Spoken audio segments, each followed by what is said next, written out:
bon sujet, que dis-je, un très bon sujet dans le délire de ma chaîne. Bien qu'on en avait déjà parlé dans 5 théories, nous sommes loin d'avoir fait le tour du sujet. Et cette vidéo s'adresse donc à ceux qui voulaient peaufiner le sujet. Et si vous n'aviez jamais entendu parler des reptiliens, ne vous inquiétez pas, on reprend les bases. C'est quoi un reptilien ?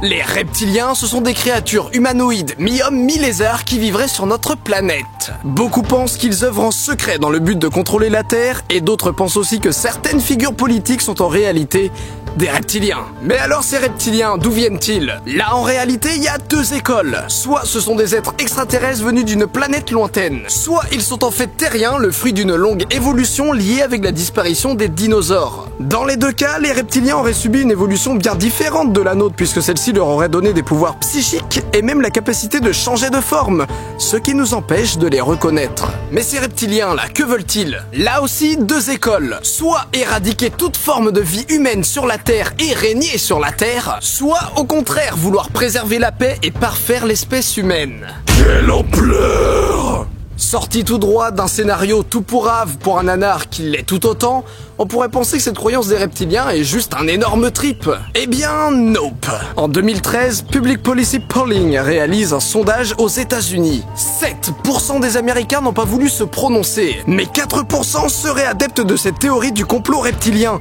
Cela représente tout de même 12 millions de personnes. Cette croyance des reptiliens est donc loin d'être banale. D'ailleurs, le premier ministre néo-zélandais John Key a dû faire une annonce à la télé pour démentir les rumeurs qui circulaient comme quoi il était un reptilien.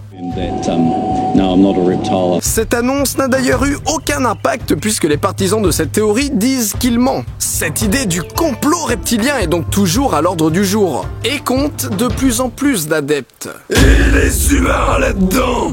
Les reptiliens seraient sur Terre depuis l'aube de l'humanité, mais pour certains ils étaient là bien avant. Tantôt libérateurs de l'espèce humaine, tantôt maîtres esclavagistes des humains, la relation entre nos 2 communautés semble changer d'une croyance à l'autre. Mais dans la plupart des cas, l'être humain n'est pas originaire de la Terre. Il viendrait d'une espèce extraterrestre qui aurait interféré dans notre évolution. Cette espèce serait alors partie de la Terre à cause d'une guerre provoquée par les reptiliens, réagissant face à cette intrusion. L'Homo sapiens se répandant un peu partout sur le globe, les reptiliens n'ont pas eu le choix, il fallait se cacher. De nombreuses légendes parlent des reptiliens, des Mayas jusqu'aux Babyloniens, en passant par les Égyptiens, les Sumériens, ou plus récemment encore chez les chrétiens et les musulmans.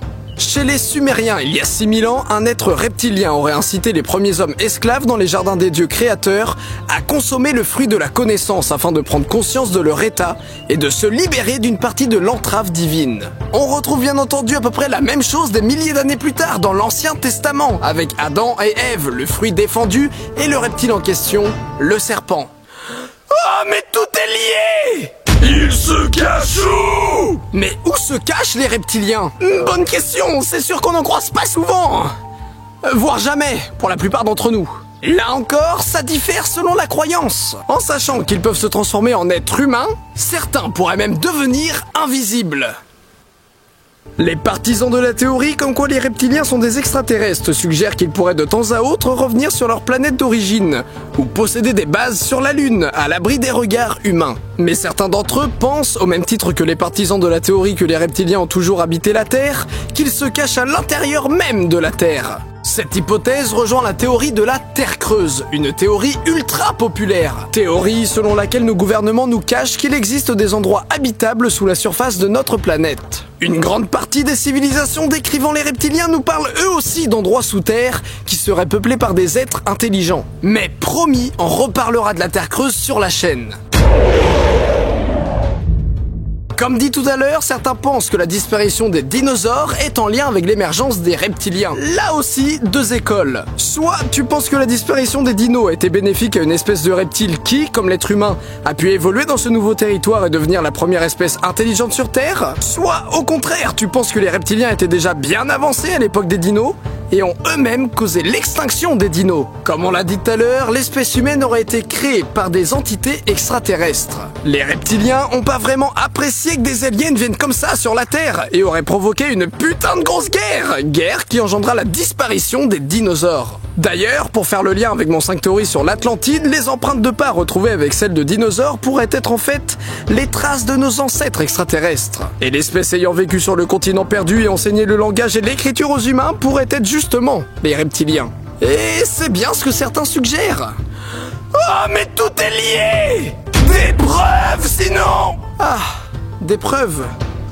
On aimerait bien en avoir des preuves. Bien sûr, ni photos ni vidéos ont été trouvées pour prouver l'existence des reptiliens. Mais il existe 3 témoignages que beaucoup affirment être des preuves. L'agression de Chris Davis est probablement le cas le plus connu. Jeune homme qui se serait fait attaquer par un homme lézard de 2 mètres. Bien sûr, aucun témoin, mais les griffures sur sa voiture ne s'apparentent à aucune espèce vivante connue. On a aussi Richard Evelyn Byrd qui, en 1947, durant son exploration de l'Antarctique, aurait découvert un monde souterrain dans lequel il aurait été accueilli par des êtres inconnus. Son journal de bord est devenu par la suite très culte. Pour finir dans ce trio, on a Lacerta, interview avec une reptilienne. Cette femme, qui serait donc une reptilienne, bien elle parle de son mode de vie, des projets de son espèce ou ce qu'ils ont fait aux humains. Cette dernière preuve est tout de même souvent contestée. L'existence même des reptiliens est de toute manière très contestée. Elle sera sûrement d'ailleurs contestée dans les commentaires de cette vidéo, à moins que certains trolls s'amusent à faire croire qu'ils sont des reptiliens. Bref, sur ce je vous laisse. Venez donc me faire un petit coucou sur Facebook ou Twitter, ou laissez-moi une dent de reptilien sur Tipeee. C'était Didi Chandouidoui. À la prochaine. La bise!